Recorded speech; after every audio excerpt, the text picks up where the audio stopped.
வணக்கம். வள்ளி வீட்டு சமையல் சேனல்லேருந்து நான் வள்ளி பேசுகிறேன். உங்களுக்கு இன்றைக்கி என்ன சொல்லி தரப்போகிறேன்னா, முட்டை தொக்கு செய்ய போகிறேன். உங்களுக்கு இது ஈஸியாக இருக்கும். வெளியில் போயிட்டு வரீங்களா, உடனே செஞ்சிடலாம். இல்லை ஆஃபீஸ்க்கு போயிட்டு வரீங்களா, உடனே செஞ்சு நீங்கள் ரெடியாக சாப்பிட்டுக்கலாம். அது மாதிரி நான் சொல்கிற மாதிரி செய்யுங்க.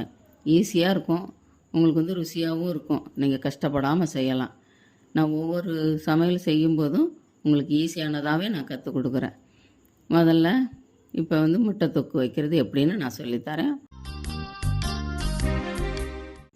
ஒரு கடாய் எடுத்துக்கோங்க. அதில் 100 கிராம் சன்ஃப்ளவர் எண்ணெய் ஊற்றிக்கோங்க. கடலை எண்ணெய் ஊற்றிக்கோங்க. நல்லெண்ணெய் கூட இருந்தால் ஊற்றிக்கலாம். ஊற்றிட்டு அதில் கடுகு, ஒரு 6 முட்டை செய்யணும் அப்படின்னா 2 வெங்காயம், பெரிய பெரிய வெங்காயம் 2 வெங்காயம் வெட்டிக்கோங்க. அப்படி இல்லை நார்மல் சைஸில் இருக்குது அப்படின்னா 3 வெங்காயம் கட் பண்ணி வச்சுக்கோங்க. அந்த வெங்காயம் 2 கொத்து கருவேப்பிலை போட்டு நல்லா வதக்குங்க. அது பொன்னிறமாக செவந்து வரும்போது கொஞ்சம் மஞ்சத்தூள், மசாலாத்தூள், உப்பு வதக்குங்க. கொஞ்சமாக தண்ணி ஊற்றிடுங்க. கொதிக்க விடுங்க. அது கொதித்து வரும்போது கொஞ்சமாக ஒரு ஸ்பூன் இல்லை 3/4 ஸ்பூன் நல்லெண்ணெய் ஊற்றிக்கோங்க.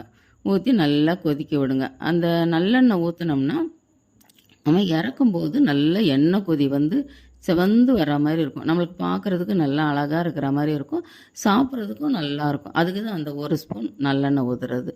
நல்லா கட்டியாக நல்லா கொதிக்க விட்டுருங்க. அது நல்லா எண்ணெய் கொதி வர மாதிரி இருக்கும்போது 6 முட்டை அதை போட்டு அவிச்சு உரித்து கட் பண்ணி அதில் போட்டுக்கோங்க. போட்டு நல்லா அந்த மசாலா முங்குற அளவுக்கு வராது, ஆனால் கட்டியாகிருதுல.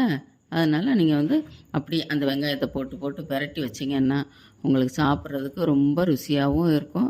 நல்லா உங்களுக்கு ஈஸியாகவும் வேலை முடிஞ்சிடும். இப்போ நாங்கள்லாம் வெளியில் எங்கேயாவது போனோம்னா புளியோதரை செஞ்சு எடுத்துகிட்டு போவோம். அப்போ இந்த முட்டை தொக்கு தொட்டு சாப்பிட்றதுக்கு ரொம்ப நல்லாயிருக்கும்.